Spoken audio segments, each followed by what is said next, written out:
नमस्कार साथियों, आज मैं आपको बिहार एसएससी एग्जाम में पूछे जाने वाले 100 बहुत ही महत्वपूर्ण प्रश्न बतलाने वाला हूं। जो किसी भी प्रश्न एसएससी एग्जाम में पूछे जाने वाले बहुत ही महत्वपूर्ण प्रश्न है। तो दोस्तों आपसे एक रिक्वेस्ट है, वीडियो को शुरू से लेकर अंत तक का प्रश्न बहुत ही इंपॉर्टेंट प्रश्न है। तो चलेगा इस वीडियो को स्टार्ट करते हैं। आपका पहला क्वेश्चन क्या लेगा? चालकता कहाँ सर्वाधिक होती है? दोस्तों धातुओं में जो है चालकता सर्वाधिक होती है। चुंबकीय आकर्षण शक्ति जो है कहाँ सर्वाधिक होती है? दोस्तों चुंबक के सिरों ध्रुवों पर जो है चुंबक आकर्षण शक्ति सर्वाधिक होती है। अर्धचालक की चालकता किस ताप पर जो है अधिकतम होती है? अर्धचालक की चालकता उच्च ताप पर जो है अधिकतम होती है। अर्धचालक की अर्धचालकता परम शून्य ताप पर अर्धचालकों का जो है प्रतिरोध कितना होता है? परम शून्य ताप पर अर्धचालकों का विद्युत प्रतिरोध जो है कितना होता है? अनंत होता है, अनंत होता है। अगला क्वेश्चन की बात करते हैं। 5वां नंबर क्वेश्चन क्या कर रहा है दोस्तों? ऐसे पदार्थ जिनमें होकर विद्युत आवेश का प्रभाव जो है सरलता से नहीं होता है क्या कहलाता है? दोस्तों अचालक कहलाता है। ऐसे पदार्थ जिनमें होकर विद्युत आवेश का जो प्रभाव सरलता से नहीं होता है क्या कहलाता है? अचालक कहलाता है, अचालक कहलाता है। चालक पदार्थ के उदाहरण क्या है? तो लोहा, तांबा, चांदी, इस्पात, ग्रेफाइट, अशुद्ध जल, पृथ्वी जो है चालक पदार्थ के उदाहरण है। लोहा, तांबा, चांदी, इस्पात, ग्रेफाइट, अशुद्ध जल, पृथ्वी। अचालक पदार्थ के उदाहरण क्या है? तो रबड़, लकड़ी, शुद्ध जल, कांच, प्लास्टिक, कागज, मोम और रेशम जो है अचालक पदार्थ के उदाहरण है। अतिचालकता का मुख्य लक्षण क्या है? दोस्तों शून्य विद्युत प्रतिरोध है अतिचालकता का मुख्य लक्षण, शून्य विद्युत प्रतिरोध। अगला क्वेश्चन की बात करते हैं। 9वां नंबर क्वेश्चन क्या करा दोस्तों? नव आविष्कृत उच्च ताप पर अतिचालक किस जो प्रकार के होते हैं? दोस्तों सिरेमिक ऑक्साइड प्रकार के होते हैं। क्या लगा हुआ है? नव आविष्कृत उच्च ताप अतिचालक जो है किस प्रकार के होते हैं? तो सिरेमिक ऑक्साइड के होते हैं। ट्रांजिस्टर बनाने के लिए सर्वाधिक प्रयुक्त पदार्थ कौन सा है? दोस्तों सिलिकॉन है। ट्रांजिस्टर बनाने के लिए सर्वाधिक प्रयुक्त पदार्थ जो है सिलिकॉन है। अर्धचालक में अशुद्धियाँ मिलाने की प्रक्रिया क्या कहलाती है? दोस्तों डोपिंग कहलाती है। अर्धचालक में अशुद्धियाँ मिलाने की प्रक्रिया को डोपिंग कहते हैं। डायोड का प्रयोग किस लिए होता है? दोस्तों एसी को डीसी में बदलने के लिए जो है डायोड का प्रयोग होता है, रेक्टिफायर के लिए। अगला क्वेश्चन की बात करते हैं। 13वां नंबर क्वेश्चन क्या कर रहा है दोस्तों? चालक की लंबाई बढ़ाने पर उसका प्रतिरोध कैसा होता है? दोस्तों बढ़ जाता है। अगर चालक की लंबाई बढ़ाएंगे उसका प्रतिरोध बढ़ जाएगा। चालक का प्रतिरोध किस पर जो है निर्भर करती है? दोस्तों लंबाई, क्षेत्रफल, पदार्थ और ताप पर जो है निर्भर करती है चालक का प्रतिरोध। चालक का अनुप्रस्थ क्षेत्रफल बढ़ाने पर जो प्रतिरोध है कैसा होगा? दोस्तों कम हो जाएगा। चालक का अनुप्रस्थ क्षेत्रफल बढ़ाने पर प्रतिरोध जो है कम हो जाएगा। ताप बढ़ने पर धातुओं का प्रतिरोध कैसा होगा? दोस्तों बढ़ जाएगा। और ताप बढ़ने पर धातुओं का प्रतिरोध बढ़ जाएगा। अगला क्वेश्चन की बात करते हैं। 17वां नंबर क्वेश्चन क्या कर रहा है दोस्तों? चुंबक के दोनों किनारों पर कंपास की सुई किस दिशा को दिखाती है? दोस्तों उत्तर से दक्षिण दिशा की ओर दिखाती है चुंबक के दोनों किनारों पर कंपास की सुई। सीजीएस पद्धति में चुंबकीय फ्लक्स का मात्रक क्या है? दोस्तों मैक्सवेल है। मैक्सवेल है सीजीएस पद्धति में चुंबकीय फ्लक्स का मात्रक मैक्सवेल है। वह ताप जहाँ लोह चुंबकीय पदार्थ अनुचुंबकीय बन जाते हैं क्या कहलाते हैं? दोस्तों क्यूरी ताप कहलाते हैं। वह ताप जहाँ लोह चुंबकीय पदार्थ अनुचुंबकीय पदार्थ बन जाते हैं क्या कहलाते हैं? क्यूरी ताप कहलाते हैं। चुंबक की आकर्षण शक्ति न्यूनतम कहाँ होती है? दोस्तों मध्य भाग में होती है। मध्य भाग में होती है चुंबक की आकर्षण शक्ति। अगला क्वेश्चन की बात करते हैं। 21वां नंबर क्वेश्चन क्या करा दोस्तों? प्राकृतिक चुंबक किस धातु का जो है इसको होता है? दोस्तों लोह मैग्नेटाइट का जो है होता है प्राकृतिक चुंबक। स्वतंत्र रूप से लटके चुंबक का आवर्तकाल जो है किस पर निर्भर नहीं करता है? दोस्तों लटकने की लंबाई पर जो है निर्भर नहीं करता है। स्वतंत्र रूप से लटके चुंबक का जो आवर्तकाल है वह लटकने की लंबाई पर निर्भर नहीं करता है। चुंबकीय याम्योंतर के तल में नती सुई किस दिशा में होती है? दोस्तों ऊर्ध्वाधर दिशा में होती है। चुंबकीय याम्योंतर के तल की जो नती सुई है वह दिशा में होती है ऊर्ध्वाधर। चुंबकीय गुण कब कम हो जाता है? दोस्तों जब पदार्थ को बहुत अधिक जो है गर्म किया जाता है। चुंबकीय गुण कब जो है कम हो जाता है? जब पदार्थ को बहुत अधिक जो है गर्म किया जाता है तब। अगला क्वेश्चन की बात करते रहा। अगर आप लोग चैनल पे नहीं हो तो फटाफट जाकर लाइक, सब्सक्राइब, शेयर, एक प्यारा सा कमेंट जरूर करना। तो चलेगा इस 25वां नंबर की ओर बढ़ते हैं। प्राकृतिक चुंबक किसे कहते हैं? ये दोस्तों मैग्नेटाइट को प्राकृतिक चुंबक कहते हैं। मैग्नेटाइट को। लेंज का जो नियम है किसे अनुरूप है? दोस्तों ऊर्जा संरक्षण के सिद्धांत के रूप जो है लेंज का नियम से अनुरूप है। दंड चुंबक को दो भागों में बांटने पर जो है क्या होता है? दोस्तों दोनों भाग स्वतंत्र चुंबक बन जाते हैं। दंड चुंबक को दो भागों में बांटेंगे तो दोनों भाग स्वतंत्र चुंबक बन जाएंगे। फ्लेमिंग के दाएं हाथ का जो नियम है किसके लिए उपयोग होता है? दोस्तों प्रेरित धारा की दिशा ज्ञात करने के लिए जो उपयोग होता है फ्लेमिंग के दाएं हाथ का नियम। अगला क्वेश्चन की बात करते हैं। 29वां नंबर क्वेश्चन क्या कर रहा है दोस्तों? विद्युत धारा के चुंबकीय प्रभाव की खोज किसने की थी? तो हैंस क्रिश्चियन ओस्टेड ने की थी। हैंस क्रिश्चियन जो है ओस्टेड ने विद्युत धारा के चुंबकीय प्रभाव की खोज की थी। फ्यूज का प्रयोग क्यों किया जाता है? दोस्तों अधिक धारा होने पर तार गलाकर जो है परिपथ तोड़ने के लिए जो है फ्यूज का प्रयोग होता है। फ्यूज का प्रयोग किस लिए होता है? अधिक धारा होने पर तार गलाकर परिपथ तोड़ने के लिए जो होता है। सबसे अच्छा चालक का विशिष्ट प्रतिरोध कैसा होता है? सबसे कम होता है। सबसे अच्छा चालक का विशिष्ट प्रतिरोध जो है सबसे कम होता है। नाभिक रिएक्टर में भारी जल DTO का जो प्रयोग है क्यों किया जाता है? न्यूट्रॉन की गति को मंदक के रूप में करने के लिए। नाभिक रिएक्टर में भारी जल DTO का जो प्रयोग है क्यों किया जाता है? न्यूट्रॉन की गति को कम मंदक के रूप में करने के लिए किया जाता है। अगला क्वेश्चन की बात करते हैं दोस्तों। 33वां नंबर क्वेश्चन क्या आ रहा है दोस्तों? ट्रांस यूरेनियम तत्वों का संश्लेषण जो है किसने किया? तो ग्लेन टी शिबोंग ने किया था। ट्रांस यूरेनियम तत्वों का जो संश्लेषण है किसने किया था? ग्लेन टी शिबोंग ने किया था। रेडियोधर्मी क्षय क्या है दोस्तों? नाभिकीय पदार्थ का स्वाभाविक नैसर्गिक विघटन है। क्या लगा? रेडियोधर्मी क्षय जो है क्या है? नाभिकीय पदार्थ का स्वाभाविक नैसर्गिक विघटन है। पॉजिट्रॉन की खोज किसने की थी? तो CD एडर्सन ने जो है पॉजिट्रॉन की खोज की थी। पॉजिट्रॉन की खोज एडर्सन ने की थी। Fast breeder test reactor FBTR में किस प्रकार का जो ईंधन का उपयोग किया जाता है? दोस्तों यूरेनियम कार्बाइड और प्लूटोनियम कार्बाइड का मिश्रण का जो है उपयोग किया जाता है। अगला क्वेश्चन की बात करते हैं। 37वां नंबर क्वेश्चन क्या कर रहा है दोस्तों?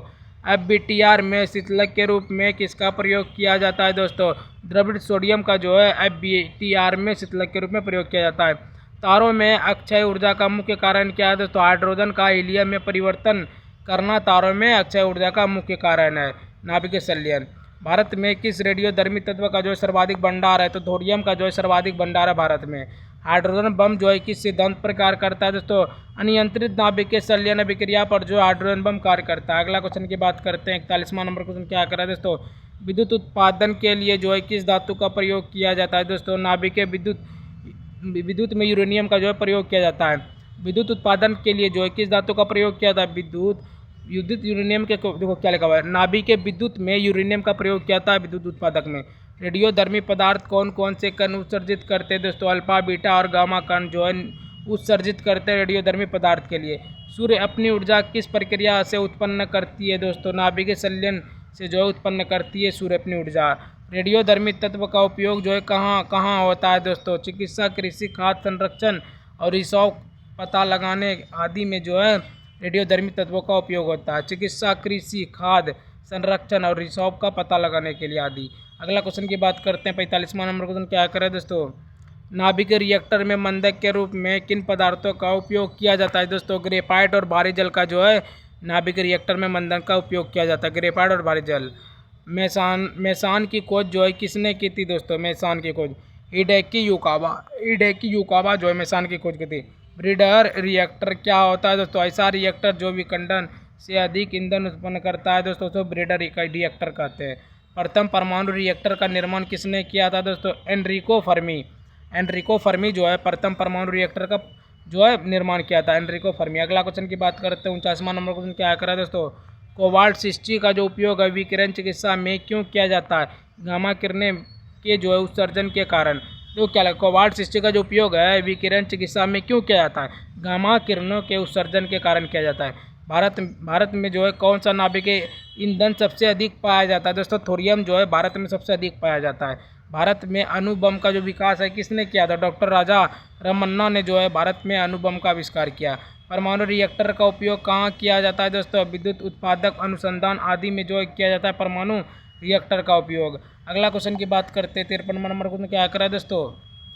साइक्लोट्रॉन में किस कण को उत्सर्जित किया जाता है दोस्तों? प्रोटॉन को उत्सर्जित किया जाता है साइक्लोट्रॉन में।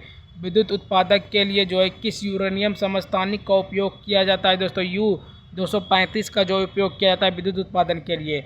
भारत का जो प्रथम परमाणु संयंत्र कौन सा है दोस्तों? तारापुर महाराष्ट्र जो है भारत का प्रथम परमाणु संयंत्र है। परमाणु बम किस सिद्धांत पर आधारित है दोस्तों? नाभिकीय विखंडन पर जो आधारित है परमाणु बम। अगला क्वेश्चन की बात करते हैं। 57 नंबर क्वेश्चन क्या कर रहा है दोस्तों?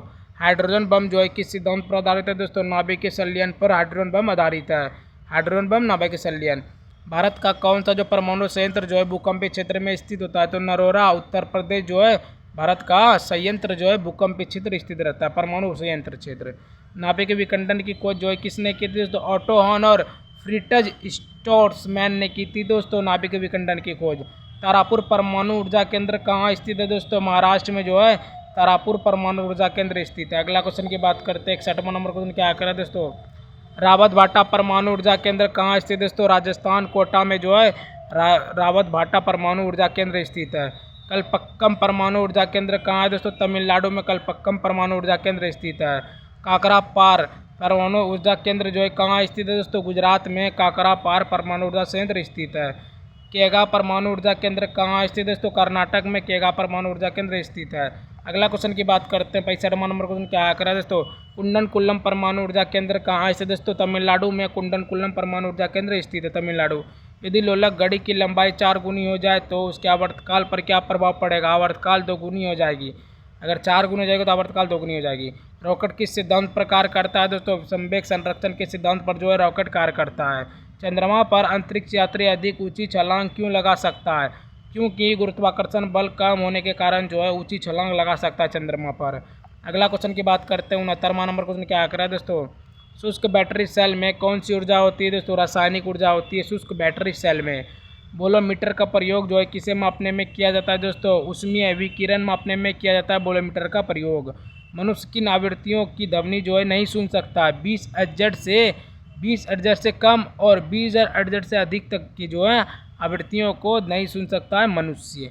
जल का हिमांक जो है कितना होता है दोस्तों, 0 डिग्री सेल्सियस होता है जल का हिमांक। अगला क्वेश्चन की बात करते हैं 73वां नंबर क्वेश्चन क्या करें दोस्तों, यदि कोई व्यक्ति दीवार को धक्का दे लेकिन वह हिले नहीं तो क्या किया गया जो कार्य है क्या होगा, शून्य हो जाएगा। यदि कोई व्यक्ति दीवार को धक्का दे लेकिन वह हिले नहीं तो किया गया कार्य जो है शून्य हो जाएगा।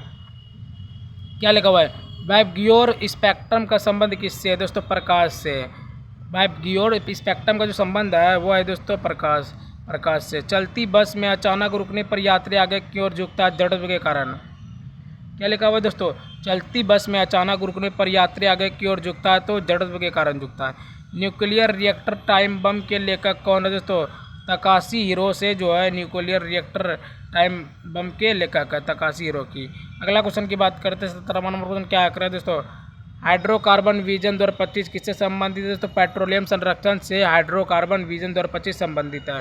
टेलीफोन द्वारा सूचना को स्क्रीन पर देखने की विधि क्या कहलाती है दोस्तों, टेलीफैक्स कहलाती है, टेलीफोन को सूचना को स्क्रीन पर देखने के लिए। फ़ारेनहाइट पैमाने में जल का जो क्वथनांक कितना होता है, 212 डिग्री फ़ारेनहाइट होता है फ़ारेनहाइट पैमाने पर जल का क्वथनांक। थर्मोकपल थर्मामीटर जो है किस सिद्धांत पर कार्य करता है दोस्तों, सीबेक प्रभाव पर कार्य करता है थर्मोकपल थर्मामीटर सिद्धांत। अगला क्वेश्चन की बात करते हैं 81वां नंबर क्वेश्चन क्या करें दोस्तों, प्लास्टिक का गलनांक कितना होता है दोस्तों, प्लास्टिक का कोई एक निश्चित गलनांक जो है नहीं होता है प्लास्टिक का। सर्दियों में पानी की पाइपलाइन क्यों फट जाती है, पानी जमने पर आयतन जो है बढ़ने के कारण जो है सर्दियों में पाइप की लाइन फट जाती है। यदि आपतित कोण 60 डिग्री है तो परावर्तन कोण कितना होगा, 60 डिग्री होगा। यदि आपतित कोण 60 डिग्री है तो परावर्तन कोण कितना होगा, 60 डिग्री होगा। इलेक्ट्रॉनों को कक्षा में बनाए रखने वाला जो बल है क्या कहलाता है, स्थित वैद्युत बल कहलाता है, स्थित वैद्युत बल कहलाता है। अगला क्वेश्चन की बात करते हैं 50वां नंबर क्वेश्चन क्या करें दोस्तों, पॉकेट कैलकुलेटर में किस प्रकार के डिस्प्ले का उपयोग किया जाता है तो द्रव क्रिस्टल एलसीडी का उपयोग किया जाता है पॉकेट कैलकुलेटर में। जो पदार्थ विद्युत धारा को प्रभावित नहीं होने देते हैं क्या कहलाते हैं, विद्युत रोधी कहलाते हैं। जो पदार्थ विद्युत धारा को प्रभावित नहीं होने देते क्या कहलाते हैं, विद्युत रोधी कहलाते हैं। किसी पदार्थ की सापेक्ष विद्युतशीलता कितनी होती है, 1 या उससे अधिक होती है।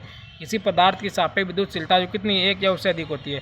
कांच की छड़ को रेशम से रगड़ने पर कौन सा आवेश उत्पन्न होता है, घन आवेश जो है उत्पन्न होता है अगर कांच की छड़ को रेशम से रगड़ेंगे तो। अगला क्वेश्चन की बात करते हैं 89वां नंबर क्वेश्चन क्या करें दोस्तों, हाइड्रोजन समाप्त होने पर तारा किस में जो है बदल जाता है तो श्वेत बोना तारा में बदलता है, श्वेत बोना तारा में बदल जाता है। घर्षण और स्नेह के अध्ययन को क्या कहते हैं, ट्राइबोलॉजी कहते हैं। घर्षण और स्नेह के अध्ययन को ट्राइबोलॉजी कहते हैं। राष्ट्रीय भौतिकी प्रयोगशाला कहाँ स्थित है दोस्तों, नई दिल्ली में राष्ट्रीय भौतिकी प्रयोगशाला स्थित है नई दिल्ली में।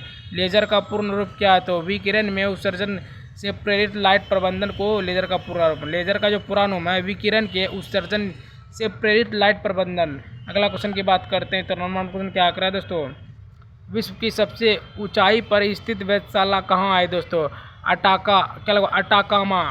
अटाकामा चिली के वेधशाला में जो है विश्व के सबसे ऊंचाई पर स्थित वेधशाला है, अटाकामा चिली में स्थित है। चंद्रमा क्या लगा, चंद्रा एक्स-रे वेधशाला का नाम जो है किस वैज्ञानिक पर रखा गया था, सुब्रमण्यम चंद्रशेखर के नाम पर रखा गया था चंद्रा एक्स-रे वेधशाला। परमाणु रिएक्टर में न्यूट्रॉन के नियंत्रण हेतु क्या उपयोग किया जाता है? कैडमियम बोरॉन की कंट्रोल रॉड्स जो है उपयोग किया जाता है परमाणु रिएक्टर में। Tata institute of fundamental research की स्थापना जो है कहाँ की गई थी? तो मुंबई में की गई थी, Tata institute of fundamental research की स्थापना। अगला क्वेश्चन की बात करते हैं, 97वां नंबर क्वेश्चन क्या करा है दोस्तों? अंतरिक्ष में जाने वाला प्रथम व्यक्ति कौन था दोस्तों? यूरी गार्गिन जो है अंतरिक्ष में जाने वाला प्रथम व्यक्ति था। विश्व की प्रथम महिला अंतरिक्ष यात्री कौन थी दोस्तों? वैलेंटीना तेरेस्कोवा जो है विश्व की प्रथम महिला अंतरिक्ष यात्री थी। GIF का पूरा नाम क्या है दोस्तों? ग्राफिकल इंटरचेंज प्रारूप। GIF का पूरा नाम ग्राफिकल इंटरचेंज प्रारूप। लेजर द्वारा कैसा विकिरण उत्पन्न होता है दोस्तों? उद्दीपित उपकरण जो है उद्दीपित विकिरण उत्पन्न होता है लेजर द्वारा। तो दोस्तों आज मैंने आपको टोटल 100 बहुत ही महत्वपूर्ण प्रश्न बतला दिए, जो कि सभी प्रश्न BSSC एग्जाम में पूछे जाने वाले बहुत ही महत्वपूर्ण प्रश्न थे। अगर गाइस आप लोग इसी तरह का वीडियो देखना चाहते हैं तो मुझे गाइस लाइक, सब्सक्राइब, शेयर, एक प्यारा सा कमेंट जरूर करना। ठीक है गाइस, मिलते हैं किसी और नए वीडियो के साथ, तब तक के लिए बाय बाय। जय हिंद, जय भारत।